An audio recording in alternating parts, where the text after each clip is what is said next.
Hello everyone, 6 December ছিল আমার birthday. তাই 5 ডিসেম্বর ঠিক রাত 12টার সময় দাদা আর দিদি চলে এসেছিল একটা কেক নিয়ে আমাকে সারপ্রাইজ দিতে। আমি তো শুয়ে পড়েছিলাম, দেখি কেক নিয়ে এসেছে, তাই উঠে কেকটা কেটে নিলাম। আর পরের দিন সকাল থেকে দেখছি যে মা আর রান্না করছে না। ভাবছি আমার বার্থডে আর মা কোনো রান্না করছে না কেন, শুধু কেন পায়েসটাই করলো।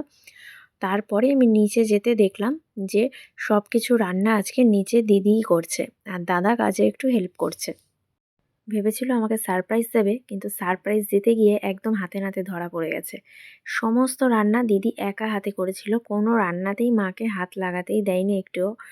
কোনো কারোর সাহায্য ছাড়াই পুরো রান্নাটাই দিদি করে ফেলেছে। দাদা একটু একটু সাহায্য করেছিল, যেমন বাজার করে এনে দেওয়া, চিকেন ধোয়া, এগুলো সমস্ত দাদাই করেছিল।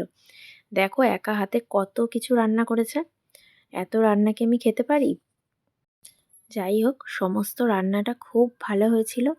ছোট থেকে মাই এরকম রান্না করে সাজিয়ে খেতে দিত, কিন্তু এই প্রথম মা ছাড়া আর কেউ আমার বার্থডেতে এরকম সাজিয়ে খেতে দিল। থ্যাংক ইউ দিদি আর দাদা। আমি তো ভীষণই খুশি হয়েছি যে এরকম একটা সারপ্রাইজ আমার জন্য প্ল্যান করেছিলে তোমরা। আমার বার্থডের ভিডিও যদি তোমাদের ভালো লাগে তাহলে অবশ্যই লাইক, কমেন্ট আর সাবস্ক্রাইব করে দিও।